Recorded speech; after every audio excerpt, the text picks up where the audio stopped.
Good morning दोस्तों। तो चलिए एक बार फिर से most important current affairs and GK GS लेके आते हैं, और जो कि बहुत महत्वपूर्ण है। क्वेश्चन का सिलेक्शन बहुत अच्छे तरीके से किया हूँ, जो कि भी बहुत वीवीआई क्वेश्चन है, आने की संभावना 100% है। तो चलिए सेट लगाते हैं और देखते हैं, आने वाले एग्जाम में बहुत महत्वपूर्ण होगा। तो सेट लगाइए और देखिए कितना सही हो पा रहा है। आप लोगों से रिक्वेस्ट है कि जिन दोस्तों ने सब्सक्राइब नहीं किए हैं, सब्सक्राइब करके दोस्तों को भी शेयर करें। पहला क्वेश्चन देखिए इस प्रकार है कि फ्रांस की नई प्रधानमंत्री कौन बनी है। ध्यान रखना है, फ्रांस की नए प्रधानमंत्री का चुनाव हुआ है, जिसमें कि पहली बार प्रधानमंत्री महिला के रूप में बनी है। तो उसका आंसर क्या हो जाएगा? तो एलिजाबेथ बोर्न, ऑप्शन नंबर इसका ए हो जाएगा। ध्यान रखना है कि ये 61 वर्ष की हैं और ये पहली बार फ्रांस की प्रधानमंत्री बनी है, एलिजाबेथ बोर्न। चलिए अगला क्वेश्चन देखते हैं दोस्तों। मैं तेज़ी से करने की कोशिश करूंगा क्योंकि कम समय में ज़्यादा कर पाऊँ। नेक्स्ट क्वेश्चन देखते हैं। राजनाथ सिंह जो है रक्षा मंत्री हैं, कह रहा है कि रक्षा मंत्री राजनाथ सिंह ने मई 2022 में किन दो स्वदेशी युद्धपोत का जलावतरण किया, यानी जल में लॉन्च किया है। ठीक है, आंसर इसका जो हो जाएगा ऑप्शन नंबर डी हो जाएगा। क्या हो जाएगा? ऑप्शन नंबर डी, सूरत और उदयगिरी दोनों युद्धपोत का जलावतरण किया गया है, और ये दोनों मुख्य रूप से कह सकते हैं कि ये दोनों स्वदेशी युद्धपोत हैं। ध्यान रखना है। और जो है अभी अगर कहा जाए नौसैनिक के पास कितने जहाज़ हैं, तो 130 जहाज़ के आसपास नौसैनिक के पास हैं, और पनडुब्बी की बात की जाए तो 230 पनडुब्बी भारत के पास है। ध्यान रखना है, 130 जहाज़ और पनडुब्बी की संख्या 230 है। ध्यान रखना है। चलिए अगला क्वेश्चन देखते हैं। कह रहा है कि इंडियन नेवी के किस प्रोजेक्ट के तहत बने गाइडेड मिसाइल डिस्ट्रॉयर युद्धपोत सूरत का जलावतरण रक्षा मंत्री ने किया है। ध्यान रखना है। तो इसका जो है किस प्रोजेक्ट के तहत ये पूछा जा रहा है, तो आंसर इसका हो जाएगा प्रोजेक्ट 15। ऑप्शन नंबर क्या हो जाएगा? बी हो जाएगा। प्रोजेक्ट 15 के तहत ये किया गया, और ये प्रोजेक्ट 15 के तहत चौथा युद्धपोत है जिन्हें रक्षा मंत्री के द्वारा सूरत में जलावतरण किया गया है। आंसर इसका हो जाएगा प्रोजेक्ट 15। नेक्स्ट क्वेश्चन देखते हैं। इंडियन नेवी से ही है, कह रहे हैं इंडियन नेवी के किस प्रोजेक्ट के तहत बने युद्धपोत उदयगिरी का जलावतरण रक्षा मंत्री ने किया है। तो ध्यान रखना है, ये प्रोजेक्ट 17 हो जाएगा। ध्यान रखना है, प्रोजेक्ट 17, ऑप्शन नंबर ए हो जाएगा, प्रोजेक्ट 17A। ध्यान रखना है, और प्रोजेक्ट 17 और 17A और बी भी लिखा हुआ है, तो ध्यान रखना है प्रोजेक्ट 17A के तहत उदयगिरी का जलावतरण किया गया है। ध्यान रखना है, ऑप्शन नंबर ए हो गया। चलिए नेक्स्ट क्वेश्चन देखते हैं। सुप्रीम कोर्ट ने किस संविधान के अनुच्छेद का प्रयोग करते हुए राजीव गांधी हत्याकांड के दोषी एजी पेरारिवलन को रिहा कर दिया है? एजी पेरारिवलन को रिहा जो किया है वह किस अनुच्छेद के तहत? तो ध्यान रखना है, इसका जो आंसर हो जाएगा वो अनुच्छेद 142 के तहत। आंसर नंबर ए हो गया। 142 अनुच्छेद के तहत जो है इनको रिहा कर दिया गया है, और इन्हें राजीव गांधी हत्याकांड में दोषी पाया गया था, और ये जो है 24 वर्ष बाद रिहा किया गया। ध्यान रखना है, 24 वर्ष बाद इन्हें रिहा किया गया है। ऑप्शन नंबर ए हो गया, अनुच्छेद 142। नेक्स्ट क्वेश्चन देखते हैं। कह रहा है कि स्वीडन और फिनलैंड नाटो में शामिल होने के ऐलान पर रूस के बाद अब किस देश ने एतराज़ जताया, यानी नाराज़गी जताई है? फिनलैंड और स्वीडन जो है वो नाटो में शामिल होने के लिए आवेदन किया था, जिसके तहत जो है कौन नाराज़गी जताई? तो आंसर हो जाएगा तुर्की। ऑप्शन नंबर क्या हो जाएगा? सी हो जाएगा। तुर्की ने नाराज़गी जताई, और क्योंकि जो है स्वीडन और फिनलैंड तुर्की के कुछ आतंकवादी संगठन हैं जिन्हें कि उन्होंने मान्यता दे दिया है। तो इस तरह से तुर्की के कुछ आतंकवादी संगठन को लेके इस तरह से नाराज़गी जताई गई। तो ध्यान रखना, इसका आंसर जो है हो जाएगा तुर्की हो जाएगा। चलिए अगला क्वेश्चन देखते हैं। नेक्स्ट क्वेश्चन है कि कर्नल धर्मवीर का निधन 16 मई 2022 को हो गया। वह 1971 के युद्ध के दौरान किस जगह पर लड़ाई में वीरता के लिए चर्चित थे? बहुत वीवीआई क्वेश्चन है, ध्यान रखिएगा। 1971 में जो युद्ध हुआ था भारत के साथ, तो उसमें जो है ये कर्नल धर्मवीर ने साहस दिखा के अपनी वीरता का परिचय दिया था। तो कह रहा है किस जगह पर? तो ध्यान रखना है, लोंगेवाला। ऑप्शन नंबर ए हो जाएगा। लोंगेवाला में जो है कर्नल धर्मवीर अपने 20 से 22 साथियों के साथ तैनात थे। तो इन्हें पता चला कि दुश्मन देश जो है वो युद्ध के लिए आ रहे हैं। तो फिर इन्होंने अपने वीरता का परिचय देते हुए उनका मुकाबला किया और इसलिए जो है इन्होंने हाल ही में 16 मई को निधन हो गया, जिसके कारण चर्चा में रहे हैं। तो ध्यान रखें यहाँ किस जगह पर वीरता के लिए चर्चित रहे थे, तो लोंगेवाला। चलिए अगला क्वेश्चन देखते हैं। लद्दाख में 3.5 करोड़ वर्ष पुराने दुर्लभ प्रजाति के सांप का जीवाश्म फोजिल पाए गए हैं। ध्यान रखना है, इसका जो आंसर हो जाएगा ये क्या हो जाएगा, ध्यान रखना है कि इसका आंसर हो जाएगा बी, मॉडसोइडे। ठीक है, मॉडसोइडे एक प्रकार का जो है सांप है, सांप की प्रजाति है जो कि विलुप्त हो चुका है, विलुप्त समूह का सांप है, इसीलिए ये चर्चा में रहा है। तो ध्यान रखना है, ये जम्मू लद्दाख के जो है जगह पे पाया गया है, जो कि बहुत पुरानी दुर्लभ प्रजाति की सांप है, जिसके लिए जो है ये पाया गया है और उसका सिर्फ जीवाश्म पाया गया है। तो ध्यान रखना है, ऑप्शन नंबर इसका बी हो जाएगा। चलिए अगला क्वेश्चन देखते हैं। किस केंद्र शासित प्रदेश के उपराज्यपाल अनिल बैजल ने इस्तीफा दे दिया है? ध्यान रखना है, तो दिल्ली के राज्यपाल थे, यानी उपराज्यपाल थे, और इन्होंने क्या किया है, इस्तीफा दे दिया है। ऑप्शन नंबर इसका बी हो जाएगा। दिल्ली के मुख्यमंत्री कौन है, तो अरविंद केजरीवाल। ध्यान रखना है। अगला क्वेश्चन देखते हैं। नेक्स्ट क्वेश्चन कह रहा है कि केंद्र सरकार ने किस राज्य में स्थित रामगढ़ विषधारी भारत के 52वें बाघ अभ्यारण्य के रूप में अधिसूचित किया गया है? बहुत वीवीआई क्वेश्चन है ये क्वेश्चन में पूछा भी जा चुका है। तो ध्यान रखना, ये राजस्थान के हैं। राजस्थान में जो है रामगढ़ विषधारी बाघ अभ्यारण्य है और बाघ के साथ साथ इसमें बहुत सारे जानवर पाए जाते हैं। तो ध्यान रखिएगा, बाघ, भेड़िया, भालू, सियार, नीलगाय, लोमड़ी, चिंकारा और भी बहुत कुछ जानवर पाए जाते हैं। तो ध्यान रखना है, ये कहाँ पे है, तो राजस्थान में रामगढ़ विषधारी 52वें बाघ अभ्यारण्य के रूप में सूचित किया गया है और ये राजस्थान में स्थित है। नेक्स्ट क्वेश्चन देखते हैं। रूस के किन पड़ोसी देशों ने सैन्य संगठन नाटो में शामिल होने के लिए आवेदन किया? आपको बताया है पिछले क्वेश्चन में कि नाटो में शामिल होने के लिए जो है 2 देश आवेदन दिए थे, जिनमें कि तुर्की ने क्या किया था, उन्हें विरोध प्रकट किया था। तो इसका जो आंसर हो जाएगा वो हो जाएगा फिनलैंड और स्वीडन। ऑप्शन नंबर ए हो जाएगा। फिनलैंड और स्वीडन क्या किया, नाटो में शामिल होने के लिए। हालांकि सभी देश अपनी अपनी सुरक्षा की दृष्टि से नाटो में शामिल होना चाहता है, लेकिन कुछ ऐसी बातें हैं जिसमें कि जो भी विरोध प्रदर्शन कर रहे हैं या विरोध जताते हैं वो भी अपनी सुरक्षा की दृष्टि से दर्शाते हैं विरोध। तो ध्यान रखिएगा, इसका आंसर जो हो जाएगा फिनलैंड और स्वीडन हो जाएगा। बहुत इंपॉर्टेंट क्वेश्चन है ये अंतर्राष्ट्रीय लेवल को देखते हुए। अगला क्वेश्चन कह रहा है कि अंतर्राष्ट्रीय संग्रहालय दिवस कब मनाया जाता है? बहुत इंपॉर्टेंट क्वेश्चन है। अंतर्राष्ट्रीय संग्रहालय दिवस कब मनाया जाता है? आंसर इसका जो हो जाएगा वो 18 मई। ऑप्शन नंबर सी हो जाएगा। 18 मई को अंतर्राष्ट्रीय संग्रहालय दिवस मनाया जाता है।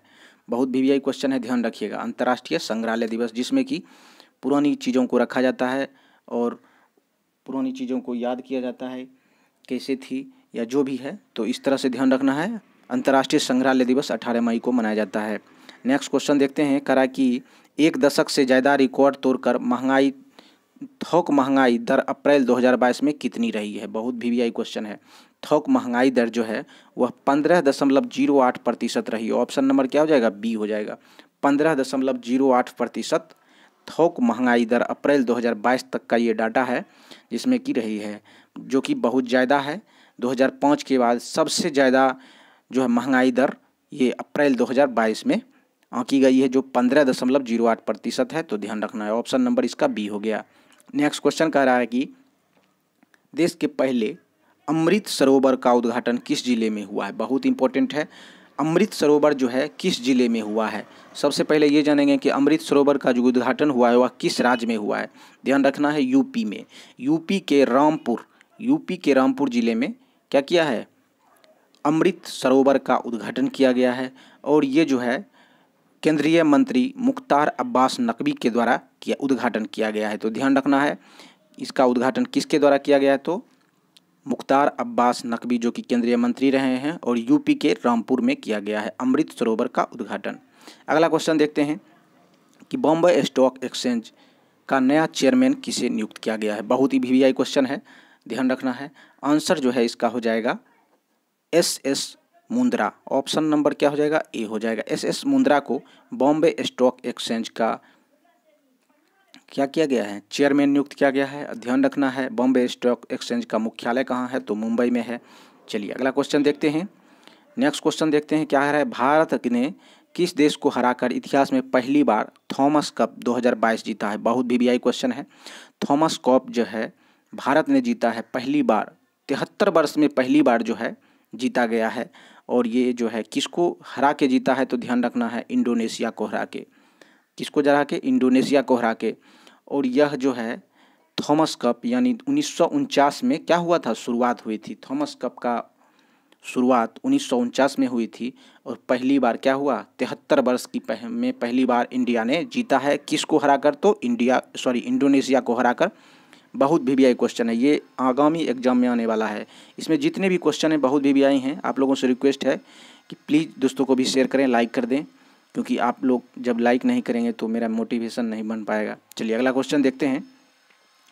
कह रहा है क्वेश्चन कि शेयर बाजार में लिस्ट होते हुए एलआईसी बाजार पूंजीकरण के मामले में देश का कौन सा स्थान पर पहुंच गई है। यानी एलआईसी जो है पूंजीकरण मामले में देश के कौन से स्थान पर पहुंच गई है। आंसर जो है इसका हो जाएगा 5वें स्थान पर। एलआईसी जो है 5वें स्थान पर पहुंच गई है। किसके आधार पर, तो पूंजीकरण के यानी पूंजी के आधार पर। एलआईसी के पास भारत में पूंजी के आधार पर अगर देखा जाए तो 5वें स्थान पे सबसे ज़्यादा इसके पास पूंजी है। ठीक है, अगर कहा जाए पहले स्थान पे कौन है, तो ध्यान रखना है पहले स्थान पे जो है रिलायंस है, दूसरे स्थान पे टीसीएस है, और तीसरे स्थान पर एचडीएफसी बैंक है, और चौथे स्थान पे जो है कौन है, तो इन्फोसिस, और 5वें स्थान पे तो आपको पता ही है कि एलआईसी है। तो ध्यान रखना है, ऑप्शन नंबर इसका क्या हो जाएगा, डी हो जाएगा। चलिए अगला क्वेश्चन कह रहा है कि पहले आम भारतीय जिन्होंने पोप से संत की उपाधि दी। पोप ने जो है संत की उपाधि दी, पहली भारतीय हैं ये जिनको पोप ने संत की उपाधि दी है। तो आंसर इसका हो जाएगा देव सहाय पिल्लई। ऑप्शन नंबर ए है। पहली बार ऐसा हुआ कि जिन्होंने पोप ने संत की उपाधि दी है वो भारतीय नागरिक कौन है, देव सहाय पिल्लई। ऑप्शन नंबर इसका ए हो जाएगा। दोस्तों जो भी इम्पोर्टेंट बातें हैं मैं कोशिश करता हूं कि आपको पहुंचा दिया जाए, ताकि आपके एग्जाम में जो है किसी तरह का कोई कन्फ्यूजन ना रहे। चलिए अगला क्वेश्चन देखते हैं। कह रहा है कि सुप्रिया जाटव ने यूएस ओपन कराटे चैंपियनशिप 2022 में कौन से पदक जीते हैं। बहुत इंपॉर्टेंट है। सुप्रिया जाटव ने यूएस ओपन कराटे चैंपियनशिप में कौन सा पदक जीता है। आंसर इसका हो जाएगा गोल्ड और ब्रॉन्ज। ऑप्शन नंबर इसका बी, गोल्ड भी जीता है और ब्रॉन्ज भी। गोल्ड जो है वो सम्मिलित रूप से जीता है, जबकि ब्रॉन्ज जो है वो सिंगल रूप में जीता है, यानी पर्सनली जीता है। तो ध्यान रखना है, ऑप्शन नंबर इसका बी हो जाएगा गोल्ड और ब्रॉन्ज। सुप्रिया जाटव जो है वह किस राज्य से बिलोंग करती हैं, तो ध्यान रखना है एमपी यानी मध्य प्रदेश से बिलोंग करता है। ऑप्शन नंबर इसका बी हो जाएगा। चलिए अगला क्वेश्चन देखते हैं। कह रहा कि भारत ने यूएस ओपन कराटे चैंपियनशिप में कितने गोल्ड मेडल जीते हैं। ध्यान रखना है, इसका जो है कह रहा है कि यूएस ओपन जो कराटे चैंपियनशिप हुआ उसमें कितने गोल्ड मेडल भारत ने जीते हैं। तो ध्यान रखना है भारत ने 5 गोल्ड मेडल जीते हैं। तो ये अलग अलग कैटेगरी में जीता गया है, तो आंसर इसका डी हो जाएगा। ठीक है, ऑप्शन नंबर डी हो गया। यूएस ओपन चैंपियनशिप में भारत ने 5 गोल्ड मेडल जीते हैं, जो कि अलग अलग कैटेगरी में जीता गया है। नेक्स्ट क्वेश्चन देखते हैं। कह रहे कि विश्व रक्तचाप दिवस कब आयोजित किया गया। आंसर इसका हो जाएगा 17 मई को। ध्यान रखना है 17 मई को विश्व रक्तचाप दिवस मनाया गया यानी आयोजित किया गया। अगर कहा जाए तो उच्च रक्तचाप जिसे साइलेंट किलर भी कहा जाता है, ध्यान रखिएगा साइलेंट किलर किसे कहा जाता है, तो उच्च रक्तचाप यानी जो ब्लड प्रेशर होता है बहुत ज़्यादा हो जाता है उसे साइलेंट किलर भी कहा जाता है। तो ध्यान रखिएगा, बहुत ही वीवीआई क्वेश्चन है, साइलेंट किलर किसे कहा जाता है ये भी पूछा जा सकता है। अगला क्वेश्चन देखते हैं। उससे पहले आप लोगों से रिक्वेस्ट है कि प्लीज़ सब्सक्राइब करके दोस्तों को भी शेयर कर दें। चलिए अगला क्वेश्चन देखते हैं। कह रहा है कि प्रधानमंत्री यानी नरेंद्र मोदी ने बुद्ध पूर्णिमा पर भगवान बुद्ध की जन्मस्थली की यात्रा की और किस जगह का नाम बताएं। तो किस जगह पे उन्होंने यात्रा की। आंसर नंबर हो जाएगा इसका डी। भगवान बुद्ध का जन्म जो है लुम्बिनी, ठीक है, लुम्बिनी में हुआ था। और ये कहाँ पे है तो नेपाल में है। इनका जन्म यानी भगवान बुद्ध का जन्म जो है 563 में ईस्वी में हुआ था और इनकी मृत्यु 483 ईस्वी में हुआ था नेपाल में। और ये जो है 16 मई को नरेंद्र मोदी ने बुद्ध पूर्णिमा के अवसर पर नेपाल जाकर वहाँ पे इनका क्या किया, स्वागत किया उन्होंने, वहाँ पे भगवान बुद्ध की पूजा की। तो ध्यान रखना है, लुम्बिनी इसका आंसर हो जाएगा, ऑप्शन नंबर डी। चलिए नेक्स्ट क्वेश्चन कह रहा है कि प्रधानमंत्री नरेंद्र मोदी ने नेपाल की यात्रा जो की, यानी बुद्ध भगवान की जो यात्रा हुई थी पूजा करने के दौरान, मतलब बुद्ध पूर्णिमा के अवसर पर, तो कह रहा है कि नेपाल यात्रा के दौरान दोनों देश के बीच कितने एग्रीमेंट साइन हुए। ध्यान रखना है, बहुत इंपॉर्टेंट है। 6 एग्रीमेंट को प्रधानमंत्री नरेंद्र मोदी ने साइन किए हैं। आंसर नंबर इसका जो है डी हो जाएगा। ध्यान रखिएगा, आंसर नंबर डी हो गया। चलिए अगला क्वेश्चन देखते हैं। कह रहा है कि श्रीलंका, 6ठी बार श्रीलंका के पीएम कौन बन गए। बहुत इंपॉर्टेंट है, ध्यान रखिएगा। 6ठी बार श्रीलंका के प्रधानमंत्री बने हैं। हाल ही में श्रीलंका में जो है वो आपातकाल घोषित किया गया था और क्योंकि वहाँ पे भूखमरी की स्थिति आ गई है वहाँ के नागरिकों में, तो इस तरह से वहाँ के नागरिकों को अपदस्थ करके यानी उन्हें हटाकर दूसरे प्रधानमंत्री को नियुक्त किया गया है। तो कह रहा है वही 6ठी बार श्रीलंका के प्रधानमंत्री कौन बन गए हैं, तो ध्यान रखना है रानिल विक्रमसिंघे। ऑप्शन नंबर इसका बी हो जाएगा। रानिल विक्रमसिंघे प्रधानमंत्री बने हैं 6ठी बार। चलिए अगला क्वेश्चन देखते हैं। कह रहा है श्रीलंका के अदालत ने वहाँ के पूर्व पीएम यानी प्रधानमंत्री को देश छोड़ने पर रोक लगाई है। बहुत इंपॉर्टेंट क्वेश्चन है। वहाँ के प्रधानमंत्री जिनके काल में आपातकाल हुई या किसी भी तरह की संकट हुई, तो उसको देखते हुए वहाँ के प्रधानमंत्री को देश छोड़ने पर रोक लगा गई है। उसका नाम क्या है तो Mahindra Rajapaksa. Option number D हो जाएगा। महिंद्रा राजपक्षे को देश को छोड़कर जाने से रोक लगा दी गई है। ऑप्शन नंबर इसका डी हो जाएगा। नेक्स्ट क्वेश्चन देखते हैं।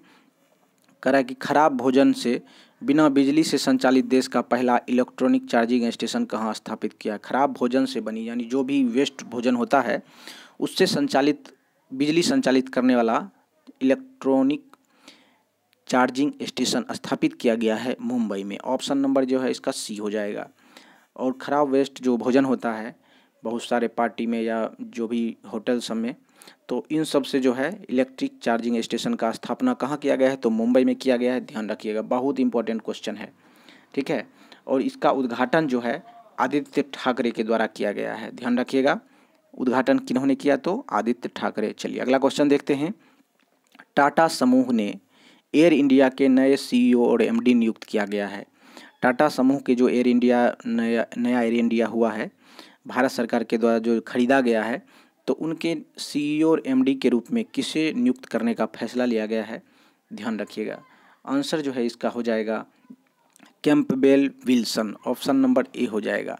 कैंपबेल विल्सन को एयर इंडिया जो टाटा समूह ने लिया है उनका एमडी और सीईओ नियुक्त किया गया है। ध्यान रखिएगा, इनका जन्म न्यूजीलैंड में हुआ था, यानी कैंपबेल विल्सन का जन्म कहाँ हुआ तो न्यूजीलैंड में, और ये एयर इंडिया के नए सीईओ और एमडी बन गए हैं। अगला क्वेश्चन कह रहा है कि पीएम वानी योजना के तहत रेलवे ने मई 2022 तक कितने रेलवे स्टेशन पर सार्वजनिक वाईफाई सेवा की शुरुआत की। बहुत इंपॉर्टेंट है।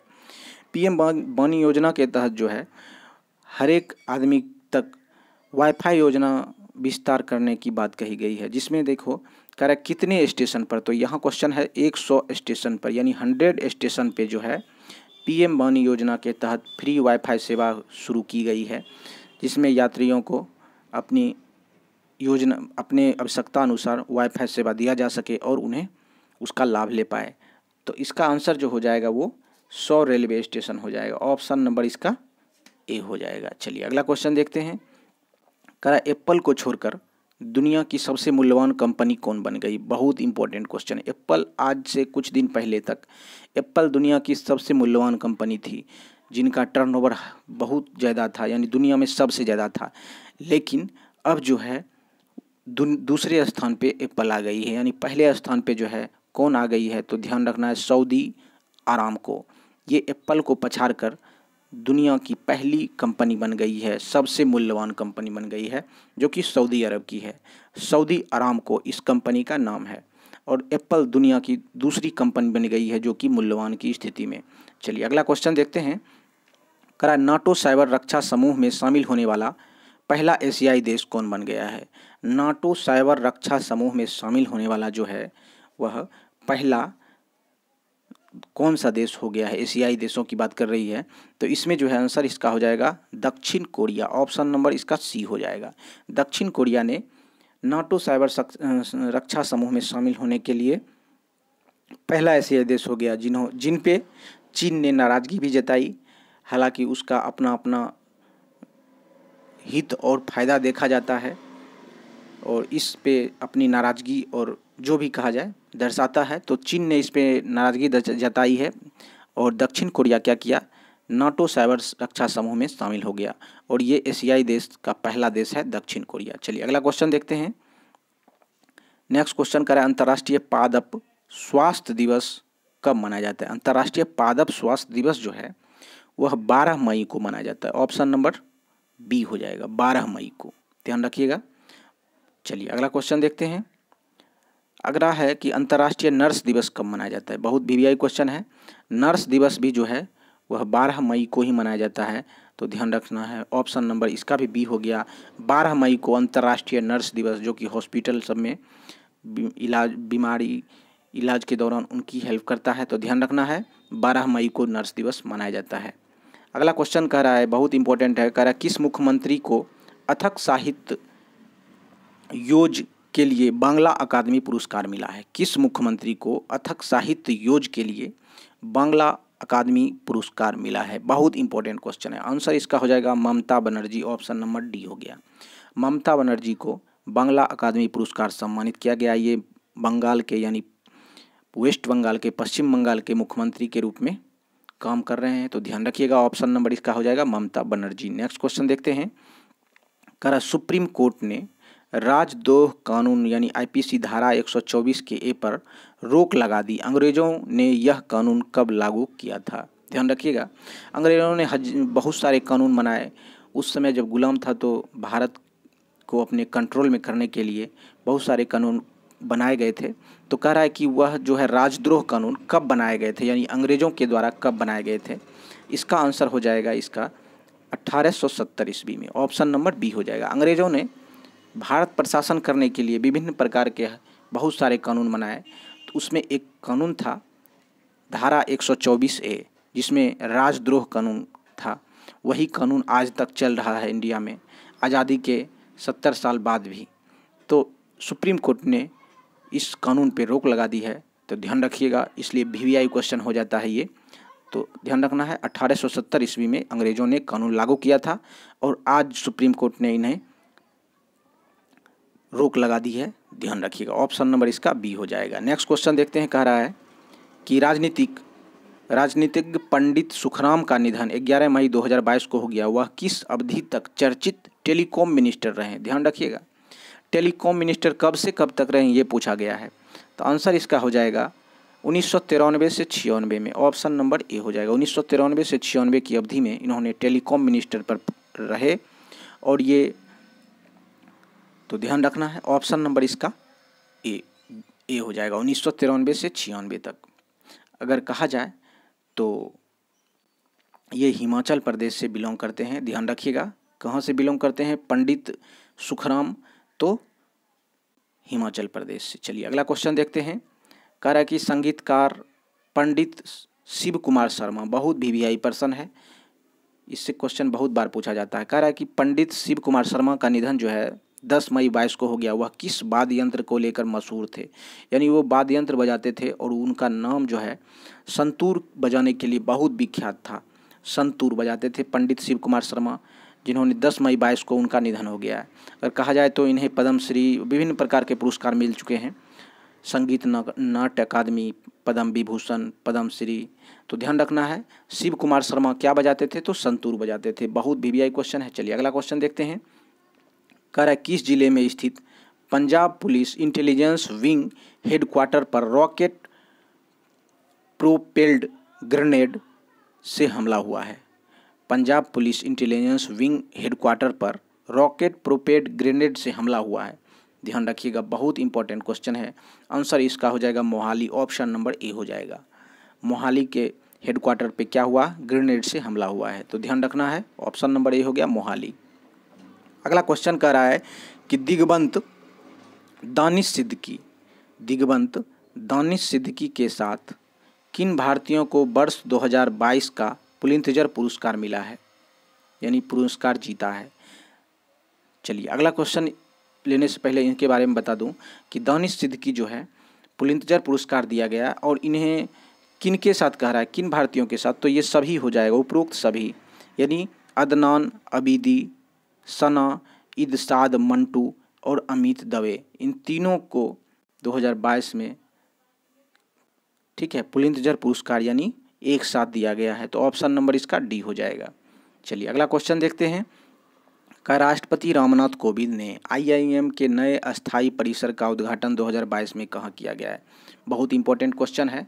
आंसर इसका हो जाएगा नागपुर, ऑप्शन नंबर ए हो जाएगा, ठीक है, IIM नागपुर, ऑप्शन नंबर क्या हो गया, ए हो जाएगा। रामनाथ कोविंद के द्वारा IIM के अस्थायी परिसर का उद्घाटन IIM नागपुर में किया गया है। चलिए अगला क्वेश्चन देखते हैं। दोस्तों मैं तेज़ी से करने की कोशिश कर रहा हूँ, फिर भी कुछ टाइम लग रहा है, आप पूरा वीडियो जरूर देखिए, अच्छे क्वेश्चन हैं और आपको ज़रूर लग रहा होगा कि क्वेश्चन की क्वालिटी क्या है। करें, किस धावक ने 5000 मीटर के रेस में 30 वर्ष पुराना नेशनल रिकॉर्ड तोड़ा है? बहुत भी क्वेश्चन है, क्वेश्चन की क्वालिटी, हर एक क्वेश्चन अपने आप में इम्पोर्टेंट है, तो ध्यान रखिएगा। कह रहा है 5000 मीटर की रेस में 30 वर्ष पुराना नेशनल रिकॉर्ड को तोड़ दिया गया है। आंसर इसका हो जाएगा Avinash Salve, option number B हो जाएगा। ध्यान रखिएगा, अविनाश साल्वे एक आर्मी से हैं और ये महाराष्ट्र जिले से बिलोंग्स करते हैं और इन्होंने क्या किया, 5000 मीटर का जो रेस है वो 30 साल का रिकॉर्ड तोड़ दिया गया। ध्यान रखिएगा, अविनाश साल्वे आर्मी में हैं। चलिए अगला क्वेश्चन देखते हैं। कह रहा है कि फाइजर ने एशिया के पहले ग्लोबल ड्रग डेवलपमेंट सेंटर का उद्घाटन भारत के किस शहर में किया है? ध्यान रखना है, आंसर हो जाएगा इसका चेन्नई, ठीक है। फाइजर ने एशिया के पहले ग्लोबल ड्रग डेवलपमेंट सेंटर का उद्घाटन चेन्नई में किया गया है, ऑप्शन नंबर इसका सी हो गया। चलिए अगला क्वेश्चन कह रहा है कि दक्षिण कोरिया के नए राष्ट्रपति कौन बन गए हैं? बहुत इंपॉर्टेंट क्वेश्चन है। दक्षिण कोरिया के नए राष्ट्रपति जो हैं वो कौन बन गए हैं? आंसर हो जाएगा ऑप्शन नंबर ए, यू सुक योल जो है दक्षिण कोरिया के नए राष्ट्रपति बन गए हैं। ये 13वें राष्ट्रपति के रूप में, दक्षिण कोरिया के राष्ट्रपति के रूप में कार्यभार संभाले हैं, तो आंसर इसका हो जाएगा यू सुक योल। अगला क्वेश्चन कह रहा है कि किस राज्य सरकार ने लाडली लक्ष्मी योजना 2 लॉन्च किया है? बहुत इंपॉर्टेंट है, लाडली लक्ष्मी योजना जो है ये मध्य प्रदेश के द्वारा किया गया, आंसर नंबर इसका डी हो जाएगा। और लाडली लक्ष्मी योजना का दूसरा संस्करण है, इसीलिए लिखा है लाडली लक्ष्मी योजना 2 लॉन्च किया गया है, यानी इससे पहले भी लाडली लक्ष्मी योजना लागू की गई थी, यानी लॉन्च की गई थी, तो आंसर इसका हो जाएगा D, Madhya Pradesh. Next question कह रहा है कि बंगाल की खाड़ी में बने चक्रवाती तूफान का नाम आसानी किस पड़ोसी देश ने रखा है? बहुत इंपॉर्टेंट है। बंगाल की खाड़ी में जो चक्रवाती तूफान आया जिसका नाम आसनी रखा गया है, तो किस पड़ोसी देश ने रखा है? बहुत इंपॉर्टेंट क्वेश्चन है। आंसर इसका हो जाएगा श्रीलंका, ऑप्शन नंबर डी हो गया। श्रीलंका के द्वारा जो है ये बंगाल की खाड़ी में जो आसनी तूफान आया था नामांकन किया गया है, तो ध्यान रखना है, ऑप्शन नंबर डी श्रीलंका के द्वारा। करा इसरो ने शुक्रयान को कब तक लॉन्च करने का ऐलान किया है? बहुत BBI क्वेश्चन है, तो शुक्रयान लॉन्च करने की घोषणा इसरो के द्वारा कब तक की गई है? आंसर हो जाएगा इसका दिसंबर 2024, ऑप्शन नंबर क्या हो जाएगा, डी हो जाएगा। दिसंबर 2024 तक शुक्रयान यानी शुक्र ग्रह पर इसरो के द्वारा लॉन्च किया जाएगा, ध्यान रखना है, ऑप्शन नंबर इसका डी हो जाएगा, दिसंबर 2024। चलिए अगला क्वेश्चन देखते हैं। करा कोविड-19 की वजह से एशियन गेम्स 2022 को किस मेजबान देश ने स्थगित कर दिया है? ध्यान रखना है, कोविड-19 की वजह से क्या किया कि एशियन गेम को मेजबान देश में स्थगित कर दिया गया है, यानी नहीं होने का ऐलान किया है। आंसर हो जाएगा ऑप्शन नंबर ए, चाइना के द्वारा। आंसर नंबर क्या हो जाएगा, चाइना के द्वारा। कोविड-19 की वजह से एशियन गेम्स 2022 का मेजबान देश स्थगन कर दिया है चाइना। चलिए अगला क्वेश्चन देखते हैं। किस पर्वतरोही ने 26 बार माउंट एवरेस्ट पर फतह किया? बहुत वीवीआई क्वेश्चन है, एक दो बार आदमी करता है तो कहा जाए ये 26 बार इन्होंने क्या किया? माउंट एवरेस्ट का फतह किया है। आंसर इसका जो है हो जाएगा कामी रीता शेरपा। बहुत वीवीआई क्वेश्चन है, आंसर क्या हो जाएगा? कामी रीता शेरपा। इन्होंने जो है 26 बार माउंट एवरेस्ट का फतह किया है। अगर ये इन्होंने कहा जाए कि पहली बार इन्होंने कब फतह किया था, तो वर्ष 1994 में पहली बार क्या किया? कामी रीता शेरपा के द्वारा माउंट एवरेस्ट का फतह किया गया है। और अभी तक 2022 तक अगर कहा जाए तो 26 बार क्या किया है? फतह कर चुका है। ध्यान रखिएगा। अगला क्वेश्चन देखते हैं। कहला है आरबीआई रिपोर्ट के अनुसार कोविड-19 से हुए अर्थव्यवस्था का नुकसान की भरपाई कब तक की जाएगी? कोविड-19 से हर एक देश को नुकसान ही हुआ है, तो आरबीआई रिपोर्ट के अनुसार जो है भारत का जो अर्थव्यवस्था में नुकसान हुआ है, कहा जाए तो 2034-35 तक जो है इसकी भरपाई की जा सकती है। तो कहने का मतलब कम से कम 15 साल के आसपास बैक चला गया है इंडिया। तो ध्यान रखिएगा, जो स्थिति थी वह 15 साल बैक चली गई कोरोना के कारण। भारतीय अर्थव्यवस्था 2034-35 के तहत सुदृढ़ हो सकता है, वो भी कहा गया है। अब क्या होगा आगे देखा जाएगा। अगला क्वेश्चन देखते हैं क्या है कि किस राज्य की सरकार ने लोक मिलनी योजना शुरू की गई है? बहुत इंपॉर्टेंट है, लोक मिलनी योजना ये पंजाब में शुरू की गई है। ऑप्शन नंबर इसका बी हो जाएगा, पंजाब। ऑप्शन नंबर क्या हो गया? बी, पंजाब में लोक मिलनी योजना की शुरुआत की गई है। चलिए अगला क्वेश्चन देखते हैं कि जीएसटी पर बने मंत्री समूह की ने कैसीनो, रेस कोर्स सहित ऑनलाइन गेमिंग पर जीएसटी बढ़ाकर कितना करने की सिफारिश की गई है? ठीक है, कैसीनो, रेस कोर्स सहित ऑनलाइन गेमिंग जितना भी है उस पर जीएसटी को बढ़ा दिया गया है। कह रहा है कितना जीएसटी किया गया है, तो वही बताना है। आंसर इसका हो जाएगा 28%। ठीक है, ऑप्शन नंबर इसका बी हो जाएगा, 28% अब जीएसटी लगेगा। यह घोषणा जो है 18 मई 2022 को किया गया है। 18 मई 2022 को घोषणा हुई और आने वाले टाइम में 28% जीएसटी अब देना होगा। चलिए अगला क्वेश्चन देखते हैं। नेक्स्ट क्वेश्चन कह रहा है कि चीन लद्दाख में किस झील पर दूसरा ब्रिज बना रहा है, जिस पर भारत ने कहा कि यह निर्माण चीनी कब्जे वाले इलाके में है? भारतीय सरकार के द्वारा कहा गया कि यह चीनी इलाके वाले मतलब जो है लद्दाख का जो हिस्सा चाइना के पास है उस पे ये निर्माण किया जा रहा है। तो इसका जो आंसर हो जाएगा वो हो जाएगा पेंगोंग सतो झील। आंसर नंबर इसका डी हो जाएगा। पेंगोंग सतो झील जो है वह भारत का ही इलाका है, लेकिन चीन उस पर कब्जा किए हुए है और उस इलाके पे जो है निर्माण किया जा रहा है। अगर कहा जाए तो ये 135 किलोमीटर लंबी जो है ये झील है जिस पे ये बनाया जा रहा है। इसकी ऊंचाई अगर कहा जाए तो 14,000 फीट की ऊंचाई पे ये झील बनाया जा रहा है, ब्रिज बनाया जा रहा है। तो ध्यान रखना है कि ये कहाँ पे बनाया जा रहा है, तो चीन के कब्जे वाले लद्दाख में, और इसकी ऊंचाई 14,000 फीट की ऊंचाई पे बनाया जा रहा है। अगर ये झील की लंबाई कहा जाए तो लगभग ये जो है 135 किलोमीटर लंबी है। चलिए अगला क्वेश्चन देखते हैं। बहुत वीवीआई क्वेश्चन है। कह रहा है कि दुर्लभ बीमारी मंकी पॉक्स का संक्रमण किस महादेश में पाया गया है? मंकी पॉक्स का संक्रमण किन किन महादेशों में पाया गया है? आंसर इसका हो जाएगा डी, यानी सभी महादेश में। अफ्रीका, उत्तरी अमेरिका और यूरोप, इन सभी महादेश में मंकी पॉक्स के दुर्लभ बीमारी जो हैं सभी महादेश में पाया गया है। ये चिंताजनक है, तो ध्यान रखिएगा। आंसर हो जाएगा इसमें अफ्रीका, उत्तरी अमेरिका और यूरोप। ऑप्शन नंबर डी सभी। नेक्स्ट क्वेश्चन कह रहा है कि WHO के अनुसार मंकी पॉक्स बीमारी के संक्रमण किस तरह के यौन संबंध रखने वाले पुरुषों में सबसे ज़्यादा मिले हैं? तो ध्यान रखना है, इसका जो आंसर हो जाएगा वो हो जाएगा ए और बी, यानी समलैंगिक जो है उनमें भी और उभयलिंगी है उनमें भी, यानी ए और बी। तो जो भी यौन संबंध रखते हैं या समलैंगिक हो या उभयलिंगी हो, मंकी पॉक्स बीमारी का संक्रमण उन दोनों में क्या होगा? फैलेगा। तो ध्यान रखिएगा इस बात का।